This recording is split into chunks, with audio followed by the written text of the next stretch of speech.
les gilets jaunes, où qu'on en est où? Où c'est qu'on va où? Dans le mur ou à l'Elysée? Dans le mur de l'Elysée, à fond la caisse pour le défoncer! Les gilets jaunes, c'est pas encore la révolution mexicaine de 1910, mais c'est un début.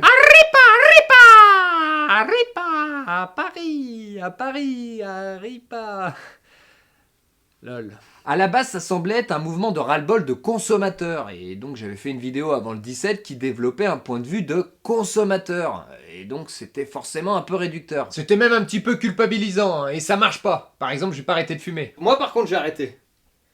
Facile. C'était pas vraiment voulu, et c'est vrai que faire culpabiliser, c'est pas une bonne solution. Hein. Pour preuve, c'est la solution ultralibérale, la solution Macron. Mais bande de merde, vous pensez à vos fins de mois? Moi je pense à la fin du monde. La fin du monde! La fin du monde! Merci d'avoir rugi ce slogan, François. Hein. Très bon déguisement, là. Super la référence. Chacun doit faire ce qu'il veut, et surtout ce qu'il peut en termes de consommation, et dire à 60 millions de consommateurs qu'ils doivent faire des efforts individuellement quand 2 petites décisions de Macron auraient autant d'impact instantanément, ça ressemble à une demande d'autoflagellation. J'aurais pas dû naître. Je suis pauvre. Je pollue. Disons que je me dis que quand quelque chose est trop cher et que ça m'apporte pas grand chose, eh ben j'investis pas dedans. Et là, c'est carrément le système dans lequel j'ai pas envie de m'investir. Quand tu vois des retraités qui ont travaillé toute leur vie pour gagner seulement 750 € par mois. Ouais, tu te dis qu'ils auraient pas dû s'investir, en effet, ouais. Moi ça va, je suis perchman, donc je gagne assez bien ma vie aujourd'hui, mais bon, il y a des chances qu'à la retraite, ma perche doit me la foutre au cul, hein.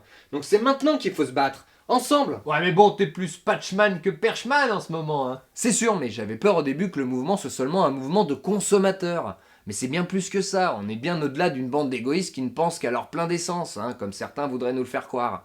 Là, on parle de survie, on parle d'avenir. D'avenir proche, mais aussi d'avenir lointain. Oui, parce que là, on fonce dans le mur, à fond la caisse! Ma deuxième crainte, c'était que le mouvement divise les Français, qu'une partie fasse chier l'autre et donc que ça décrédibilise la lutte. Alors évidemment, ça a été un petit peu le cas parfois, mais beaucoup moins que ça aurait pu l'être. Là, beaucoup ont préféré lever les péages plutôt que de faire barrage. Ah, et logique, faire des barrages de castors contre la haine, c'est un truc de macroniste, hein. Et c'est une espèce en voie de disparition. Ouais, c'est vrai, j'ai voté pour Macron. Mais là, c'est bon, j'ai retourné ma veste. Enfin, mon gilet. Ce qui est sûr, c'est que ces dernières semaines ont au moins permis à pas mal de monde d'ouvrir les yeux sur des sujets jusqu'alors plutôt réservés aux complotistes. Hein. Par exemple, les journalistes, les médias, le quatrième pouvoir, hein, censé être un contre-pouvoir. Et ben, on s'est quand même rendu compte que c'était essentiellement un ramassis de lèche-bottes à la solde du gouvernement. Lèche-bottes. Ah, j'aurais pas été aussi poli, moi. Des manipulateurs d'opinion publique sans vergogne, toujours prêts à mentir sans sourciller. Hein. Mais bon, grâce à Internet, on devient moins facilement bernable. Je suis la réincarnation du roi Soleil. Oh, merveilleux! Laissez-moi vous prendre en bouche. Stéphane Bernable! Et oui, on s'est rendu compte à quel point Macron se fout de notre gueule, méprisant le peuple, et même en se cachant derrière son bouclier écologique, il risque de se faire couper la tête. C'est vrai que les manipulations médiatiques marchent moins bien maintenant. Hein. Les personnes soutenant les gilets jaunes sont en constante augmentation, malgré la désapprobation de la télé. Ça commence un petit peu à se savoir que si tu veux connaître de manière impartiale ce qui s'est passé dans une manif, t'as plutôt intérêt à aller te documenter sur internet, à regarder plusieurs vidéos de médias libres. Genre Je suis pas content TV ou encore un reportage de Vincent Lapierre, que je place essentiellement pour faire chier les antifas. Ah bah Antifa, eux aussi à la solde du gouvernement. Et quant aux députés, soi-disant nos représentants, ils sont bien peu utiles, de vrais pantins du gouvernement. Et ceux qui ne le sont pas, ils sont soit brimés, soit bridés. Le barrage à la haine couplé avec le féminisme nous a enfanté une ribambelle de potiches. Hein. En marche peut-être, mais ça tourne en rond. Les questions qu'on peut se poser, c'est que faire? Que va-t-il se passer? Moi, perso, j'entrevois 3 solutions. Tableau. La première, c'est se désolidariser de notre système. Quand quelque chose nous plaît pas, on s'investit pas. Donc on cherche à gagner en autonomie. Si on veut moins payer de taxes, on diminue les frais sur ce qui est taxé. Alors oui, tout le monde ne peut pas arrêter de fumer ou arrêter de prendre sa voiture, mais il y a plein d'autres manières. Un exemple tout bête, récemment j'ai posé une fenêtre moi-même. Ça m'a coûté moins de 180 € le prix d'une fenêtre quoi. Si je l'avais fait poser entre la pose, la TVA et toutes les autres taxes, j'en aurais eu pour au moins 700. Et en plus ils auraient pas posé en feuillure comme je le veux, car même si ça isole mieux, c'est plus de boulot, donc ils veulent pas. Mais bon, ça peu importe. 500 € de moins pour un samedi de boulot, c'est cool, je les aurais pas gagnés. Hein. Et c'est surtout 500 € qui partaient en grande partie en taxes. Alors tu vas me dire, et le poseur de fenêtre, il perd de l'argent. Et le poseur de fenêtre, il perd de l'argent. Oui, mais il gagne du temps. Et de toute façon, il y aura toujours des gens qui pourront pas poser leurs fenêtres eux-mêmes.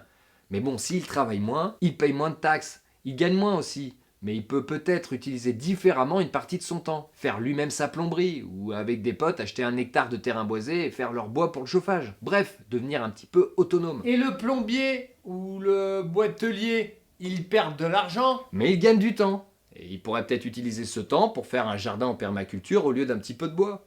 Et ainsi mieux se nourrir, en partie sans passer par les taxes. Bref, gagner moins pour vivre mieux. Peut-être qu'on devrait imposer notre rythme plutôt que de subir le leur. Ouais, je veux bien, mais au début, pour commencer ces démarches, faut avoir du temps. Et on n'en a pas, on est dans le rush. Je sais pas, mais rien que d'éteindre la télé et quitter les réseaux sociaux, tu devrais gagner 3 à 4 heures par jour. Hein. C'est la moyenne française. Alors oui, après, c'est un véritable changement, un éveil presque. Hein.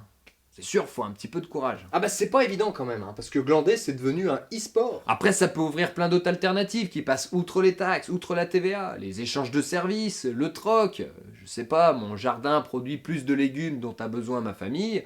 Eh ben j'en échange contre du bois de chauffage à celui qui en fait trop pour son hiver. On resserre les proximités, les contacts humains, on a tout à y gagner, hein, et on peut voir même un petit peu plus grand, avec des coopératives, des associations, des monnaies locales. Bah ouais, puis en local on pourrait peut-être aussi arrêter de déclarer la TVA. Oui, mais là on rentre dans la désobéissance civile.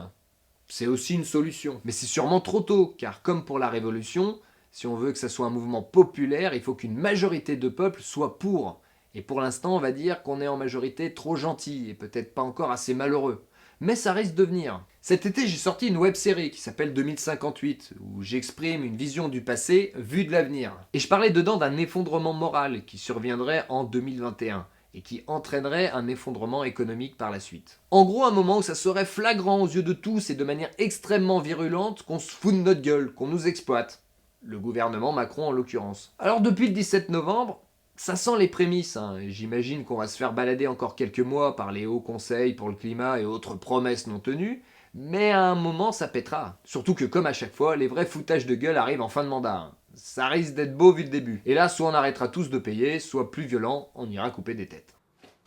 C'est con, j'avais une guillotine chez moi il y a quelques années. Après, la solution pacifique et la solution violente restent encore des solutions politiques. Et oui. Il y a entre autres la procédure de destitution de Macron par l'article 68 de la Constitution. Enfin, de Macron, du président, mais c'est vrai qu'on dit Macron parce qu'il n'y a plus de respect. C'est François Asselineau qui a lancé cet appel. Ah, vous connaissez l'UPR ? En gros que chaque gilet jaune demande à son député de lancer la procédure. Ça nous permettrait déjà de nous rendre compte qui sont réellement nos députés, s'ils sont vraiment des représentants du peuple, et ceux qui se disent opposants s'ils le sont vraiment aussi.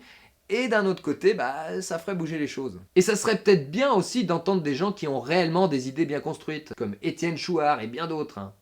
Bon, évidemment, je cite Chouard pour faire chier les antifas. Pour finir, faut savoir que ces solutions ne sont pas exhaustives, ni même exclusives. Hein. On peut les mélanger avec le dosage de son choix. Quoi que ça va péter! S'émanciper individuellement tout en continuant à manifester calmement et en demandant la destitution du président collectivement. Et si ça n'aboutit à rien, désobéissance civile et révolution seront de rigueur. À part bien entendu si Macron et son gouvernement commencent à nous écouter et arrêtent de nous prendre de haut. Oui, évidemment.